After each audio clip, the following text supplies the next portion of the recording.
kanan senyum dengan matanya, saudaraku.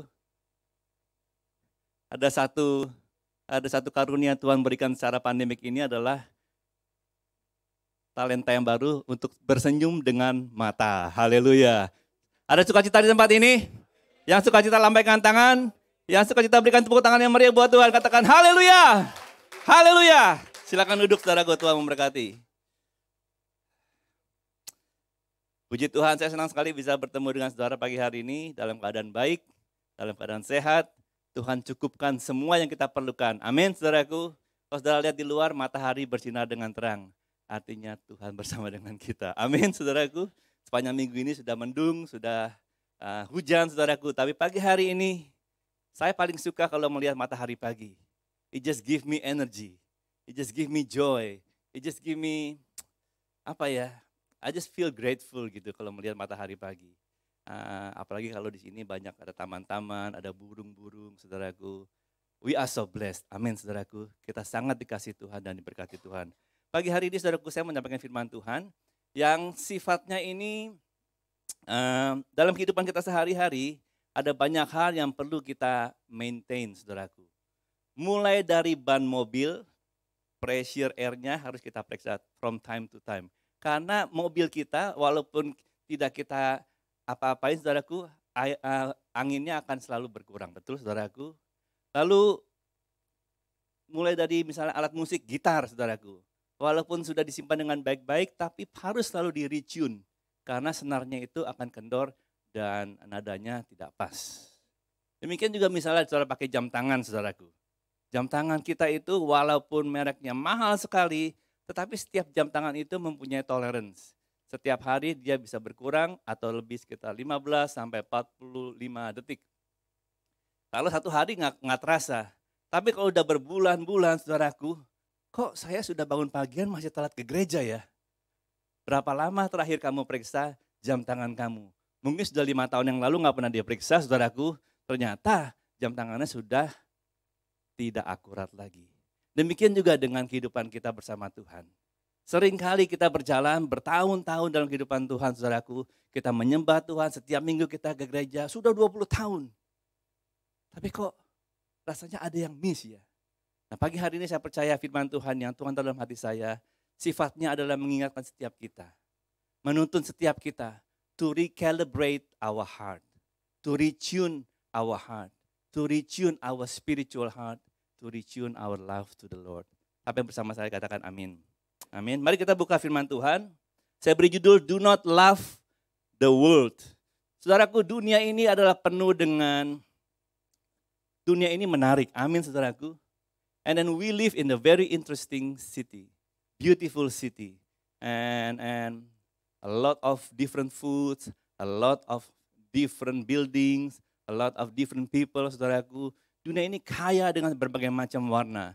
Dan kalau kita tidak berhati-hati, saudaraku, maka kita just being part of it dan hanyut di dalamnya, saudaraku. Siang pagi hari ini saya beri judul khotbah saya, Do Not Love the World, saudaraku. Sebetulnya khotbah judulnya ini firman Tuhan, saudaraku. Do not love the world. Saya sedang pikir-pikir, kayaknya cari judul yang lebih baik, yang lebih menarik. Tapi akhir-akhirnya saya kembali ke the world is the best. Amin, saudaraku. Firman Tuhan adalah kata-kata yang terbaik. Mari buka bersama saya, saudara, bawa Alkitab saudara atau bisa melihat di layar. 1 Yohanes 2 ayat 15 sampai ke 17. Saya beri gambaran sedikit. Ini adalah surat dari Rasul Yohanes kepada jemaat di Efesus. Kira-kira sekitar tahun 95 sampai 100 setelah Tuhan Yesus naik ke surga, saudara. 65 sampai 100 AD. Rasul Yohanes itu pergi ke Efesus bersama dengan ibunya Yesus Maria, karena sebelum waktu Yesus disalib, dia katakan, aku titipkan ibuku bersamamu. Lalu setelah Yesus meninggal, mereka pergi ke Efesus bersama dengan Yohanes. Dan di Yohanes ini mereka melayani jemaat di Efesus, saudaraku. Nah, surat ini adalah surat yang sangat penting bagi jemaat Efesus, karena pada waktu itu jemaat Efesus itu jemaat yang setia, tapi jemaat itu juga menghadapi pengajaran-pengajaran yang tidak benar. Dan juga mulai hanyut di dalam culture keadaan zaman itu, saudaraku. Nah, firman Tuhan ini biarlah menjadi kekuatan to calibrate our heart, to retune our heart to the Lord this morning. That is my prayer for you. Mari kita baca bersama-sama. 1, 2, 3. Janganlah kamu mengasihi dunia dan apa yang ada di dalamnya. Jikalau orang mengasihi dunia, maka kasih akan Bapa tidak ada di dalam orang itu. Sebab semua yang ada di dalam dunia, yaitu keinginan daging dan keinginan mata, serta keangkuhan hidup, bukanlah berasal dari Bapa, melainkan dari dunia. Terakhir, dan dunia ini sedang lenyap dengan keinginannya, tetapi orang yang melakukan kehendak Allah tetap hidup selama-lamanya. Saudaraku yang terkasih, ini adalah suatu perintah yang sangat penting bagi setiap jemaat yang ada, mulai dari zaman Efesus dulu, jemaat Efesus maupun jemaat Eklesia pada pagi hari ini. Dalam kita mengikut Tuhan, saudaraku, ini adalah suatu perintah yang penting. Perintah yang harus kita ingat, perintah yang harus kita set a reminder. Setiap kali kita melihat kehidupan kita, biarlah firman ini menjadi suatu tuntunan dalam kehidupan kita. Amin. Dikatakan di sini ayat yang ke-15, janganlah kamu mengasihi dunia dan apa yang ada di dalamnya. Dunia bukan just the world, the earth. Tapi dikatakan semua yang apa ada di dalamnya. Semua yang ada di dalamnya, saudaraku. Janganlah kamu mengasihi dunia ini. Yes, kita memang tinggal di dunia ini. Kita lahir di dunia ini, saudaraku. Kita tinggal di dunia ini. Tapi Yesus berkata, kamu bukan dari dunia, tapi dari Bapakku yang di surga. Amin, saudaraku. Di dunia ini memang begitu kita dilahirkan, saudaraku. Tapi janganlah kita mengasihi dunia dan semua yang ada di dalamnya. Kenapa kita tidak boleh mengasihi dunia? Dan jangan sampai kita mengasihi dunia. Karena dikatakan jawabannya di situ. Jikalau orang mengasihi dunia, apa yang terjadi? Maka kasih Bapa tidak ada dalam orang itu. Kasih akan Bapa. Kita tidak bisa mengasihi Tuhan. Jadi kalau kita mengasihi dunia, maka kasih kita kepada dunia itu akan mendorong kasih kita kepada Bapa keluar. Ngerti saudaraku? Kalau kita mengasihi dunia, maka kasih kita kepada dunia itu akan mendorong kasih kita kepada Bapa kepada Bapa. Sebaliknya, kalau kasih kita mengasihi kepada Bapa, maka kasih kita kepada Bapa itu akan mendorong kasih kita kepada dunia. Saudara bisa menangkap ini? Nah, kalau hati kita itu ditarik oleh dunia itu ada di mana? Di bawah apa di atas? Di bawah, ditarik ke bawah, maka kita akan menjauh dari surga, saudara. Pada waktu kita menarik hati kita ke atas, saudaraku, maka kita akan menjauh dari dunia. Yesus berkata, tidak ada seorang pun yang dapat mengabdi kepada dua Tuhan, karena jika demikian ia akan membenci seorang dan mengasihi yang lain. Gimana Pak kalau 50-50? Kita jalan tengahnya aja. Kalau orang Indonesia paling senang cari jalan tengah, saudaraku. Harga ketemu di tengah, saudaraku. Saudaraku, kalau Indonesia punya karunia khusus, karunia menawar. Ketemu di tengah aja bro. Saudaraku. Bersama Tuhan tidak bisa ketemu di tengah, saudaraku. Kalau ketemu di tengah bisa, saudaraku, Yesus tidak turun di dunia. Dia berhenti di tengah-tengah, saudaraku. Gak sampai ke dunia. Dia tidak ketemu sama saudara. Dari tengah-tengah, dari awan-awan saja dia mati, saudaraku. Tapi Yesus turun ke dunia sampai mati. Bahkan sampai mati di kayu salib, saudaraku. Karena apa? Ada hanya satu pilihan. Kita gak punya dua pilihan. Life is not about multiple choices. Itu namanya sekolah, saudaraku. But life with God is only have one choice. You choose Jesus or you choose the world. Waktu engkau memilih dunia, maka Yesus itu akan jauh dari kita.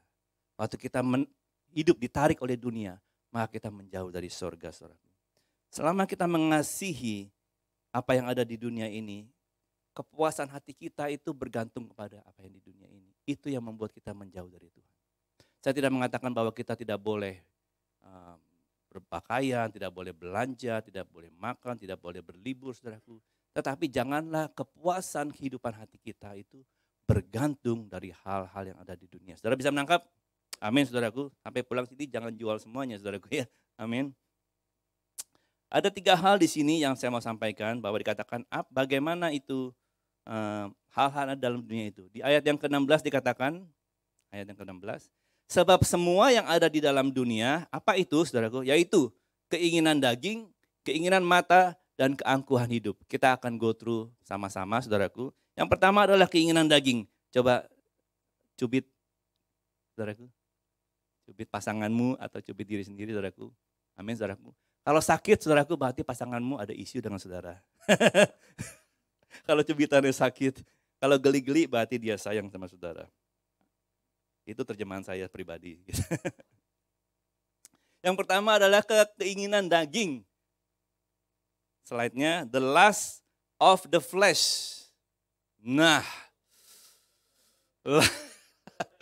tadi pagi saya makan ini, saudara. Supaya saya bisa meresapi khotbah saya. Lust of the flesh, karena dapat dari malam komsel. Jadi saya makan sarapan ini, saudaraku. Lust of the flesh. Apa sih itu keinginan daging, saudaraku? Keinginan daging adalah keinginan akan hal-hal dunia untuk kesenangan fisik atau jasmani. Untuk kesenangan ini loh, daging kita, tubuh kita. Amin, saudaraku. Lust itu adalah keinginan yang kuat, yang terus menerus. Nggak bisa pikir yang lain, mau itu terus, mikirin itu terus, saudaraku. Nah, kita manusia ini dilahirkan dalam daging. Dari dua orang tua yang dalam daging, lalu kita lahir juga di dalam daging, saudaraku. Dan waktu Tuhan menciptakan manusia, Tuhan itu tidak menciptakan robot. Dia ciptakan kita dengan desire, dengan keinginan, dengan feeling, dengan emosi, saudaraku. Kita misalnya kita ingin makan, itu baik nggak, saudaraku? Baik, saudaraku. Kalau tidak ingin makan, malah perlu ke dokter, saudaraku. Kita ingin makan, kita ingin minum, kita perlu tempat tinggal, kita ingin pakai baju, saudaraku. Kalau tidak pengen pakai baju, malah ngeri, saudaraku. Kita ingin comfort, bahkan kita menginginkan juga kebutuhan seks, saudaraku. Nah, kita adalah manusia berdosa yang mempunyai keinginan untuk menyenangkan diri sendiri. It is our nature. We have a sinful nature. Sifatnya itu mau menyenangkan diri sendiri. Saudaraku. Makanya Yesus mengajarkan kasihilah orang lain seperti mengasihi diri sendiri. Pengajaran Yesus itu menolong kita untuk kita lepas dari cengkraman dunia. Kita adalah manusia berdosa. Waktu keinginan daging itu, desire itu menguasai kita melebihi kehendak Allah, maka membuat kita menjadi melanggar kebenaran Allah dan menjadi lust dalam kehidupan kita. Kita punya keinginan, tapi kalau tidak berdasarkan kehendak Allah dan kebenaran Allah, maka itu akan menjadi lust. Contohnya, kita lapar. Kalau kita lapar, apa yang kita lakukan? Makan, saudaraku. Bukan berdoa, betul? Atau kita lapar, kita cari makan, saudaraku. Makan itu baik nggak? Baik, saudaraku. Yesus pun makan dan minum. Dia suka makan dan minum. Paling suka dia ikan bakar. Pakai kecap, pakai sambal terasi. Itu yang paling Yesus suka. Bersama Petrus, Yohanes di pinggir pantai. Seringkali dia kembali ke Jimbaran. Untuk apa, saudaraku? Untuk memudahkan dan makan ikan bakar, saudaraku. Amin, saudaraku. Waktu kita makan, saudaraku, itu baik. Tapi pada waktu kita selalu kepingin makan, ke gereja pikirannya makan. Dengar khotbah pikirannya yamcha. Baca firman pikirannya makan Chinese food. Lagi jalan-jalan sama keluarga pikirannya pengen makan. Kalau sudah makan lupa segalanya. Lupa anak, lupa istri, saudaraku. Lupa semuanya, makan terus saudara. Lupa kalau anaknya ada 5 mesti dibagi-bagi. Dia makan sendiri, saudaraku. Nah, saudaraku, kalau sudah makan, saudaraku, berlebihan itu tidak baik, saudaraku. Saya waktu dulu masih muda, saudaraku. Saya sekarang masih muda juga, tapi waktu saya masih sangat muda. Waktu saya masih sangat muda. Saya dulu di Indonesia sering pelayanan. Saya pelayanannya musik, main musik dulu ya. Jadi saya sering keluar kota bersama tim gitu ya. Lalu melayani bersama Pastor Niko Nyotoro Harjo. Jadi kami sering pelayanan keluar kota kalau dia ada KKR, ada kebaktian kesembuhan ilahi, pelayanan keluar kota. Nah, kalau kita ada pelayanan capek pulang-pulang itu biasanya dijamu oleh tuan rumah, makan, saudaraku. Lalu kita di tempat tinggal, satu kali kita pelayanan di luar kota, itu kita dikirimkan duren, dikirimkan makanan, jagung bakar, saudaraku. Semuanya karena ada yang dia tahu ada yang suka duren. Lalu dikirimkanlah duren, saudaraku. Untuk melayani dan memberkati kita. Wah, kita malam itu sudah makan malam, kita makan duren, makan jagung bakar, saudaraku. Sampai kenyang, saudaraku. Sampai kita belenek, saudaraku. Lalu ada yang jawab, Wah, kita makan sampai berdosa nih, bro. Saudara pernah dengar istilah itu? Makan sampai berdosa, saudaraku. Kenapa? Karena kita makan itu lupa diri. Sangat saking enaknya, lupa saudaraku diri. Wah, lupa kolesterol, lupa keadaan. Pokoknya makan terus enak banget nih, gak kenyang-kenyang saudaraku. Akhirnya pas sudah makan 10 menit kemudian belenak bloated saudaraku. Itu makan sampai berdosa saudaraku. Nah, kalau kita makan sampai berdosa, itu namanya bukan kebutuhan lagi. Tapi menjadi lust. Keinginan daging untuk memenuhi hasrat daging kita. Saudara bisa nangkap ini saudaraku? Nah saudaraku, dalam kehidupan kita bukan hanya soal makanan. Banyak hal dalam kehidupan kita, segala sesuatu itu baik. Tetapi kalau sudah dikuasai, kita sudah tidak bisa mikirannya itu terus. Kalau sudah mau itu, pikirannya itu terus. Doa pagi pikirannya itu. Doa malam pikirannya itu saudaraku. Mau kemana pikirannya itu terus. Itu menjadi dorongan yang kuat, menjadi ambisi, menjadi impian saudaraku, sehingga menjadi lust. Nah, Galatia pasal 5 itu keinginan daging sangat jelas. Perbuatan daging telah nyata. Jadi akhirnya perbuatan daging itu sangat jelas. Saudara nggak perlu interpretasi lagi, nggak perlu berdoa lagi. Apa sih itu? Nyatakan Tuhan perbuatan daging. Akhirnya sudah nyatakan perbuatan daging itu adalah percabulan, pikiran-pikiran yang kotor, pikiran-pikiran yang najis, saudaraku. Kecemaran, saudaraku. Hawa nafsu, termasuk hawa nafsu makan. Amin, saudaraku.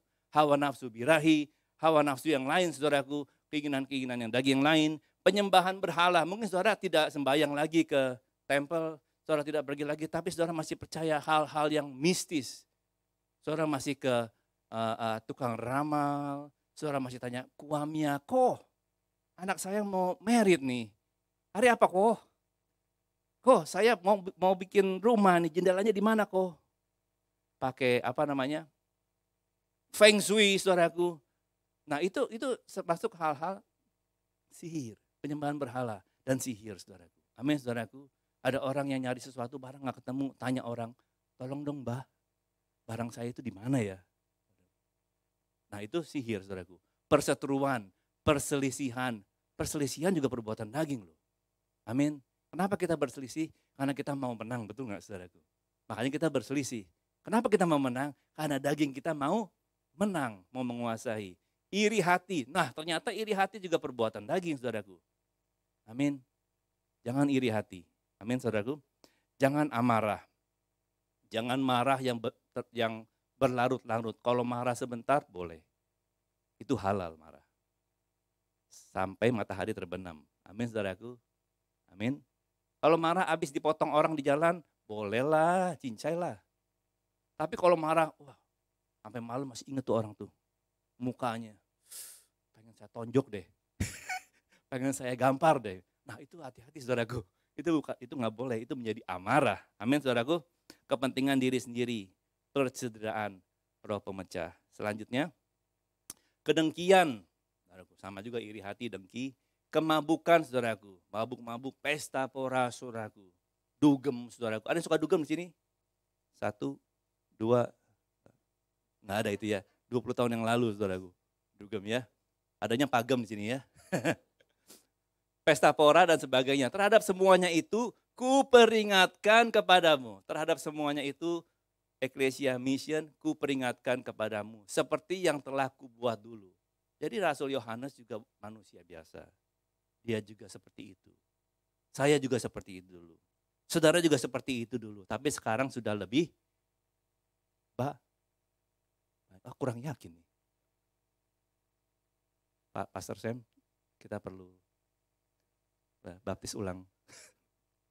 Bahwa barang siapa yang melakukan hal-hal yang demikian, ia tidak akan mendapat bagian dalam kerajaan Allah. Jadi saudaraku, hati-hatilah. Hati-hatilah dengan apa yang kau inginkan dalam kehidupan hari-hari. Amin saudaraku. Walaupun kita rajin ke gereja, saudara rajin beribadah, saudara menyembah, angkat tangan saudaraku. Tapi hal-hal demikian kita harus berhati-hati. Keinginan daging, saudaraku. Bagaimana kita mengatasinya? Di ayat yang ke-24 dikatakan, barang siapa yang menjadi Kristus, mari kita baca sama-sama. 1, 2, 3. Barang siapa menjadi milik Kristus, ia telah menyalibkan daging dengan segala hawa nafsu dan keinginannya. Siapa di sini milik Kristus? Amin, saudaraku. Kita telah menyalibkan keinginan daging kita. Dan kita terus akan menyalipkan keinginan daging kita. Amin saudaraku. Dan semua hawa nafsunya. Itu adalah kehidupan yang normal bagi anak-anak Tuhan saudaraku. Amin. Yesus berkata, setiap orang yang mengikut aku, ia harus menyangkal dirinya dan memikul salibnya dan mengikut aku. Jadi kunci dari kita lepas dari keinginan daging adalah kita mesti menyangkal diri. Tidak bisa kita tengking. Jangan jauhkanlah Tuhan godaan-godaan daging. Tidak. Memang dia akan datang karena kita punya nature adalah sinful nature. Kita masih hidup dalam daging. Maka keinginan daging itu akan muncul. Siapapun saudara, berapa lama saudara pengikut Tuhan saudaraku, walaupun saudara anak Tuhan, pelayan, pemimpin, bahkan pendeta pun, keinginan daging itu akan muncul. Tapi yang kita perlu lakukan, kita mesti menyangkalnya. Menyangkalnya. Menyangkal. Katakan sama saya, menyangkalnya. Menyangkalnya. Menyangkalnya. Amin saudaraku. Yesus pun dicobai iblis. Jesus also tempted by the devil. Dalam keinginan daging. Pada waktu dia habis puasa 40 hari 40 malam, iblis datang mencobai dia, dikatakan Yesus lapar. Tapi iblis datang mencobai dia. Cobalah Tuhan Yesus, ubahlah batu ini menjadi roti saudaraku. Itu pencobaan daging. Karena ada kebutuhan daging. Tapi Yesus tahu ini bukan soal karena lapar dan minum. Dikatakan hal kerajaan Allah bukan soal makan dan minum saudaraku. Dia tahu ini adalah cobaan iblis. Maka itu dia menyangkalnya saudaraku. Kita bersyukur kalau kita punya Tuhan Allah yang sudah pernah menjalani kehidupan seperti kita. Dia 100% Allah, dia juga 100% manusia. Dia tahu apa itu lapar. Dia tahu apa itu tergoda. Dia tahu apa itu mengingini. Saudaraku, betul saudaraku. Tapi dia berhasil menyangkalnya. Untuk apa? Kalau dikatakan kalau aku bisa, engkau pasti bisa. Karena roh yang ada di dalamku adalah sama yang aku berikan di dalam engkau. Roh Kudus itu. Yang percaya katakan amin. Amin. Kesenangan dunia itu memang memberikan kesenangan. Kalau nggak senang orang nggak cari. Amin. Tetapi kesenangan itu sifatnya sementara. Temporary happiness. Tetapi yang Tuhan berikan itu adalah berbeda. Kalau kita dunia kita cari sesuatu kita akan senang. Waktu dapatkan kita senang. Tapi setelah itu hanya sebentar, setelah itu kita craving lagi. Kita mau lagi yang lain. Betul nggak saudaraku? Kita kepengen lagi. Kita makan yang banyak, kita kenyang hari itu. Besok-besok kita kepengen lagi makan lagi. Yang banyak lagi. Yang lain lagi. Saudaraku. Amin saudaraku. Yohanes 14 ayat 27 berkata, damai sejahtera ku tinggalkan kepadamu. Damai sejahtera ku berikan kepadamu. Dan apa yang ku berikan, apa dikatakan? Tidak seperti yang diberikan dunia kepadaku. Nah ini kunci saudaraku. Ini penting sekali saudara tangkap bahwa apa yang Tuhan berikan, damai sejahteranya itu tidak seperti yang dunia berikan. Artinya kepuasan yang Tuhan Yesus berikan itu berbeda dengan kepuasan yang dunia bisa berikan. Damai sejahtera. Itu tidak bisa kita dapat dari dunia ini. Kesenangan, yes. Happiness, yes. But the peace, heart, saudaraku, hati yang damai, damai sejahtera itu, kepuasan, ketenangan, itu hanya datang dari Tuhan Yesus. Amin, saudaraku. Yang pertama adalah keinginan daging. Sangkalah keinginan daging kita. Amin, saudaraku. Itulah sebabnya, saudaraku, waktu kita berpuasa, itu melatih daging kita. Kita menyalipkan daging kita, saudaraku. Kita menyangkal. Betul, saudaraku? Semakin sering kita lakukan, saudaraku, semakin sering daging itu semakin lemah. Semakin lemah dan semakin lemah. Semakin kita biarkan, dia semakin kuat, dan semakin kuat. Itulah keinginan daging. Daging kita itu sangat liar, sangat kuat. Kalau kita tidak taklukkan. Hal yang kedua adalah keinginan mata. Lust of eyes. Kalau keinginan daging itu adalah keinginan untuk menyenangkan diri sendiri yang didorong oleh keinginan fisik untuk menyenangkan fisik dan emosi. Keinginan mata adalah keinginan untuk menyenangkan diri sendiri yang didorong oleh penglihatan mata, apa yang dilihat. Ngelihat ini mau, ngelihat itu mau, ngelihat yang teman punya mau saudaraku. Ngelihat yang ada di TV mau saudaraku. Saudara mungkin ingat yang masih pada waktu saudara masih anak-anak atau lihat anak-anak saudara, apalagi kalau perempuan mungkin saudaraku, ngelihat udah punya boneka satu lemari penuh. Jalan-jalan ke toko, lihat boneka lagi, masih Mau, saudaraku. Masih minta beli lagi, saudaraku. Beli lagi. Lalu bulan depan jalan-jalan lagi, jalan-jalan ke luar negeri liburan, lihat boneka lagi, masih mau lagi, saudaraku. Kenapa ya? Itulah bukti bahwa sejak kecil pun kedagingan kita, the lust of eyes, itu sudah dalam kehidupan kita. Amin, saudaraku. Kita selalu mau apa yang kita lihat, saudaraku. Makanya kalau kita tidur, kita nggak kepengen apa-apa, betul nggak, saudaraku? Ada orang yang tidur masih kepengen pengen tidur lebih lama, iya betul, saudaraku ya. Saudaraku yang terkasih, the lust of eyes, saudaraku. Ingin memiliki apa yang orang lain punya. Melihat hal-hal yang bisa membangkitkan keinginan daging, bisa membangkitkan gairah, bisa membangkitkan keinginan-keinginan yang tidak berkenan kepada Allah, menjadi selfish, menjadi ambisius, saudaraku, menjadi serakah. Udah punya satu mau dua, udah punya dua mau tiga, yang tiga mau empat mau lima, saudaraku. Tidak pernah puas. Dan kita selalu sering memainkan game, comparing game. Mobilnya baru loh dia. Mobil saya udah 20 tahun. Saudara kasih, itu namanya vintage. Mahal itu, saudaraku. Amin, saudaraku. Amin. Kalau saudara lihat istri saudara, wah udah 20 tahun. Waduh, bahaya, saudaraku. Bahaya kalau begitu, saudaraku. Amin. Wah, suami saya udah 30 tahun. Wah, bahaya, saudara, kalau masih ada melihat seperti itu, saudaraku. Amin, saudaraku. Yang amin cuma Pastor Sam. Waduh, Pastor Sam, Pastor bahaya. Iya, betul. Ya, maksud saya betul. Itu betul, tapi saya ragu-ragu dengan yang lain nih, Pak Sam. Kayaknya kurang setuju dengan pendapat saya. Terus kita suka bilang gini, kalau saya punya itu ya, saya pasti happy. If I have this, I will be happy. Kalau saya punya kayak gitu tuh, saya pasti bisa happy. Karena saudara punya angan-angan seperti itu, pemikiran seperti itu, mungkin nggak diucapkan, tapi itu dialog di dalam pikiran saudara-saudaraku. Atau saudara pernah,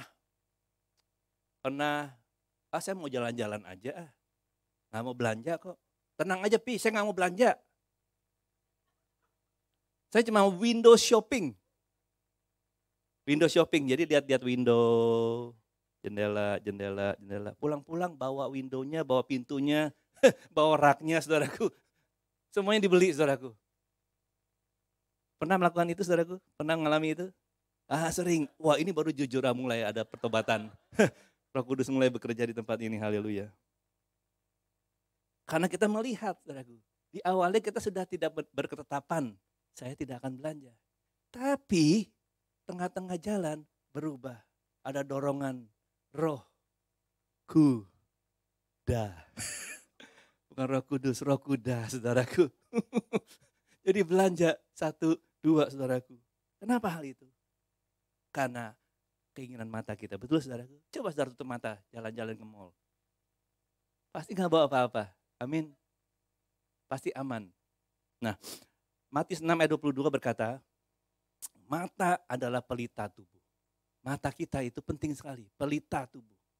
Jika matamu baik, teranglah seluruh tubuhmu. Jika matamu jahat, gelaplah seluruh tubuhmu.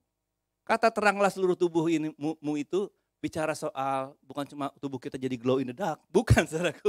Bukan karena tubuh kita menjadi terang. Tapi itu bicara soal a brighter character. Karakter yang menjadi bersinar, menjadi baik, saudaraku.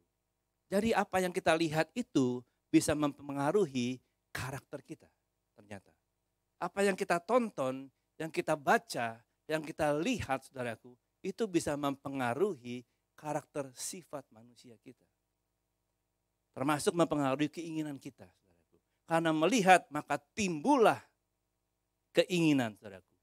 Pada waktu Hawa melihat pohon itu dan ular itu alias si iblis itu menggoda dia, dikatakan di ayat firman Tuhan, dikatakan perempuan itu melihat bahwa pohon itu baik untuk dimakan dan sedap kelihatannya. Dia melihat pohon itu, saudaraku. Diberitahu, digoda, lalu dia lihat pohon itu, lama-lama dilihat tambah baik, tambah sedap, tambah ngiler, tambah tergiur, saudaraku. Malah akhirnya berbuahlah keputusan untuk mengambilnya dan berdosa. Waktu bangsa Israel untuk berperang mengalahkan kota Yeriko, tembok yang diruntuhkan itu, Tuhan sudah berpesan, khususkanlah barang-barang untuk aku. Emas perak itu adalah milik Tuhan. Jangan diambil. Waktu mereka mengalahkan, menduduki kota Yeriko, orang yang bernama Akan, ini dia mengambil barang-barang emas. Dikatakan di dalam firman Tuhan, aku melihat di antara barang-barang jarahan itu jubah yang indah. Lalu aku mengingininya, maka aku ambil semuanya itu. Karena akan melihat semua barang-barang yang baik, yang indah, saudaraku, yang mahal. Lalu timbul keinginan untuk mengingininya. Keinginan itu berbuah menjadi suatu tindakan, lalu dia mengambilnya. Yang membuat Allah menjadi murka. Yesus juga waktu dicobai, saudaraku. Yesus dicobai juga dalam hal mata. Dalam waktu setelah berpuasa, iblis membawa dia memperlihatkan dia seluruh kerajaan dunia ini. Semua kerajaan dunia dikasih lihat. Katakan, engkau tunduk kepada aku, maka aku berikan semuanya itu kepada. Yesus bilang, enyahlah daripada aku. Katakan, Yesus dicobai dengan pencobaan lust of eyes, tapi dia mengalahkannya dengan firman Tuhan. Kenapa, saudaraku? Karena dia cinta Bapaknya lebih dari dunia. Amin, saudaraku. Siapa yang cinta Tuhan lebih dari dunia di tempat ini? Haleluya. Saudaraku, hati-hati dengan apa yang kita lihat. Amin. Hari-hari ini kita melihat begitu banyak dari sosial media, dari news, dari WA, dari grup, saudaraku. Saudara pernah lihat, pasti punya grup-grup ya, ada grup sekolah, grup arisan, grup teman, grup gereja, grup apalagi, saudaraku. Kadang-kadang itu kirim, saudaraku, gambar, kadang-kadang kirim video, saudaraku. Kadang-kadang ada gambar-gambar video yang tidak membangun. Gambar-gambar video yang seharusnya kita lihat, saudaraku. Hati-hati. Wah, saya sudah terlihat nih, Pak. Ya sudah, kalau sudah terlihat, saudaraku, jangan dibuang handphonenya. Amin. Langsung di-delete aja. Jangan disimpan save list, favorit. Dilihat lagi. Waduh, saudaraku. Amin, saudaraku. Kita harus hati-hati menjaga mata kita, karena istri kita tidak bisa lihat, jaga mata kita. Anak-anak kita tidak kita bisa jagai matanya. Kita mesti menjagai mata kita sendiri. Amin, saudaraku. Mata kita cuma 2, nggak susah kok. Amin. Ada punya mata 5 di sini? Nggak ada ya, saudaraku. Mata cuma 2 Tuhan kasih. Jagailah baik-baik, karena itu adalah pelitah tubuh kita. Yang ketiga adalah keangkuhan hidup. Keinginan daging yang ketiga yang ada dalam dunia ini adalah keangkuhan hidup. The pride of life. Kalau keinginan daging dan mata itu adalah dorongan keinginan untuk memiliki atau mendapatkan, keangkuhan hidup itu adalah kesombongan dari apa yang sudah kita miliki atau kita dapatkan. Yang sudah kita miliki, yang sudah kita capai, itu kita menjadi sombong. Wah, saya bisa, saya hebat. Cuma saya yang bisa, saya berhasil. Mungkin kita punya karir yang baik, saudara punya karir yang baik, dipromosi dengan Tuhan. Hari-hari ini kekurangan banyak pengerja, shortage di mana-mana, saudaraku. Banyak orang dipromosikan, saudaraku. Saudara mungkin punya bisnis yang berjalan dengan baik. Saudara punya gelar yang sangat tinggi, saudaraku. Pendidikan yang sangat tinggi. Mungkin saudara juga populer di kalangan teman-teman, saudaraku. Kalau teman-teman kan pasti ada satu yang populer, 2, 3, saudaraku. Mungkin saudara salah satu yang populer. Di sosial media saudara banyak pengikutnya, jutaan, saudaraku. Yang like ratusan ribu, saudaraku. Yang komen ribuan, saudaraku. Pusing, saudaraku. Betul, saudaraku. Jangan senang, malah pusing. Ngecekin komen 100 aja saya udah pusing. Amin. Kalau ulang tahun bisa ratusan. Thank you brother and sister. Itu aja. Kalau satu-satu doer saya, saudaraku. Satu-satu ngabisin waktu, saudaraku. But I really appreciate your love and your wishes. God bless you all. Itu cukup. Populer itu meletihkan.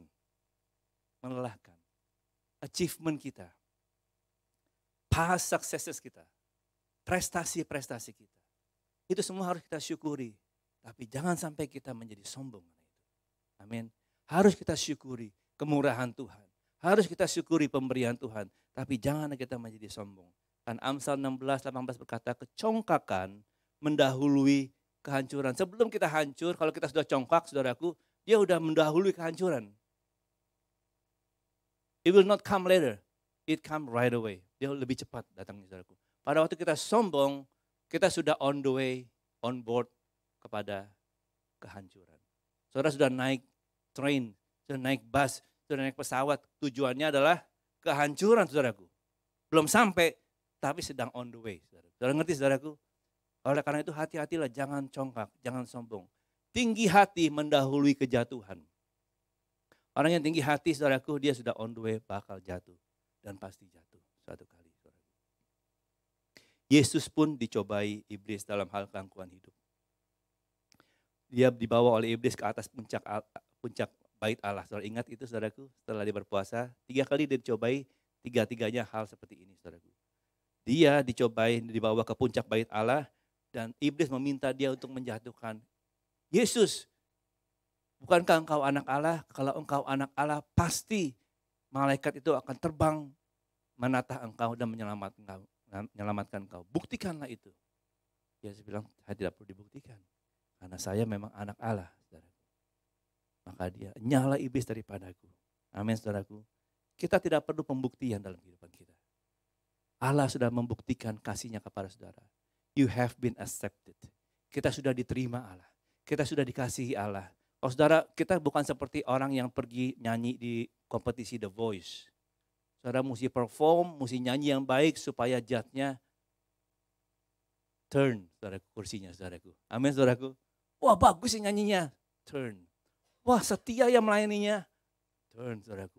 Wah hebat ya main keyboardnya, Yesus turn, saudaraku. The judge turn. You don't have to. He already turned his seat. You are already qualified. You are already chosen. Engkau sudah dipilih Allah. Engkau sudah ditebus Allah. Bukan oleh barang, bukan oleh uang, tapi oleh darahnya sendiri, saudaraku. That's how precious we are. That's how valuable kita. Betapa kita begitu berharga di mata Tuhan. Tuhan Yesus meninggalkan sorga buat saudara. Bayangin aja, saudaraku. Dia bukan cuma menyangkal dagingnya, dia tinggalkan semua yang dia miliki, semua kesenangannya dia, comfort dia, the power, the comfort untuk saudara dan saya. Amin, saudaraku. Ayat ke-17 saya akan tutup dengan ini. Dunia sedang lenyap dengan keinginannya. Dunia sedang lenyap dengan keinginannya. Tidak ada orang yang akan beli stock share, kalau dia tahu company-nya akan bangkrut. Tidak ada orang yang akan beli investasi, kalau dia tahu bahwa nilai investasi itu akan turun. Betul, saudaraku?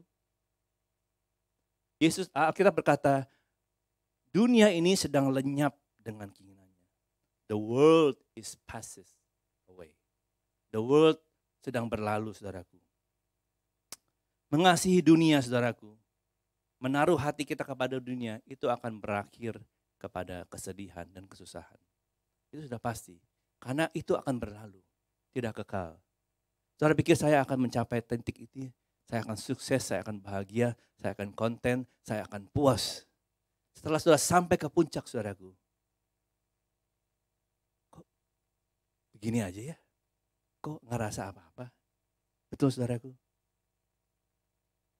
Ini saudara pikir, oh saya belum sukses sih Pak. Saya belum bisa merasakan. Tapi orang-orang yang sukses bisa menyatakan bahwa it's not what I thought it's going to be. Tidak seperti apa yang saya bayangkan. Kesenangan, kepuasan itu tidak seperti yang saya bayangkan. Saudaraku yang terkasih, dikatakan tetapi orang yang melakukan kehendak Allah tetap hidup selama-lamanya. Orang yang melakukan kehendak Allah tetap hidup selama-lamanya. Amin. Siapa yang mau hidup selama-lamanya di sini, saudaraku? Amin, saudaraku. Itulah kerinduan kita. Kalau hati kita berfokus kepada sorga, maka dunia menjadi less attractive. When our eyes is longing for the heaven, then our heart, the world will become less attractive to us.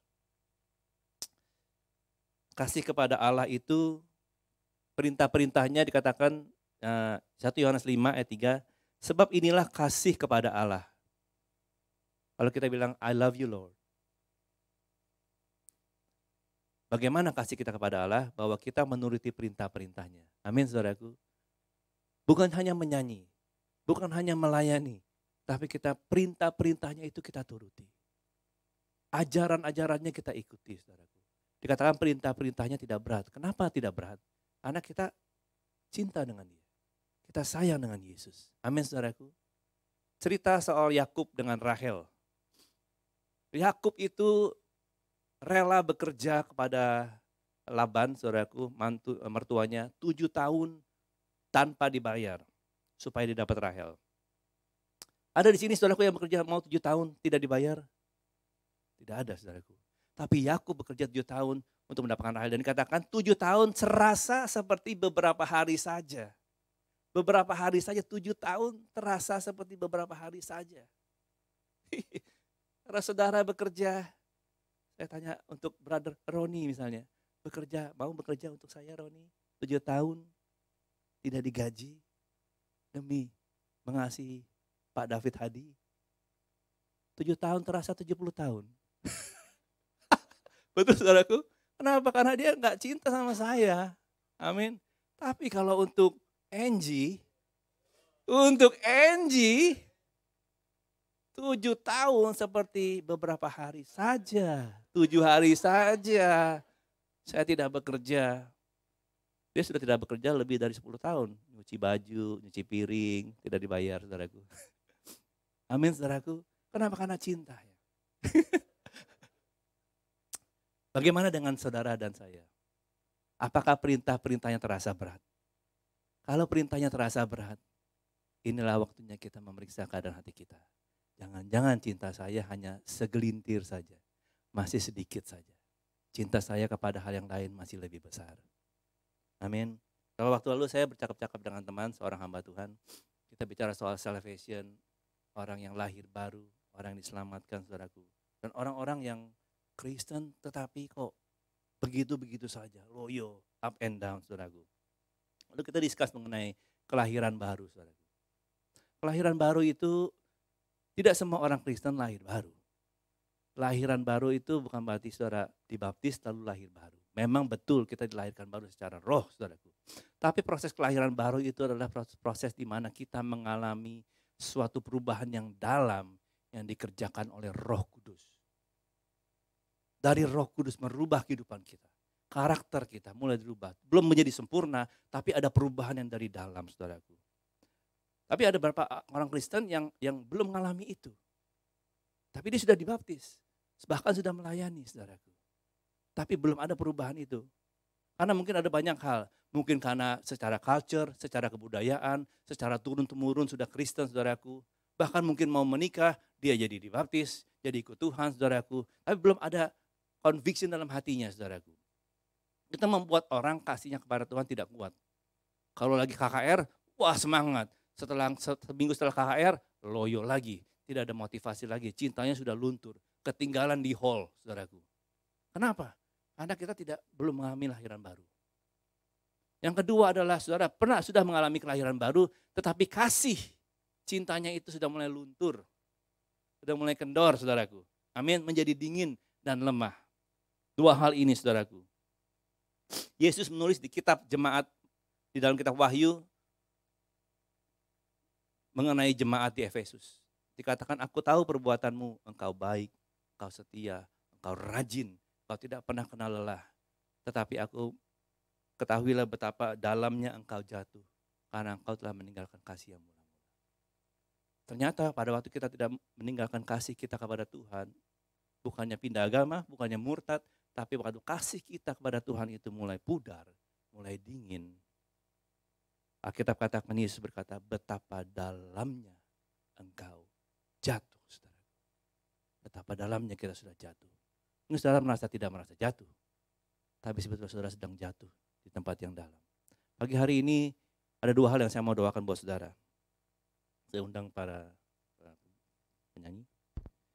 Saya percaya pada pagi hari ini Tuhan mau saudara dan saya diperbaharui hati kita. Amin saudaraku.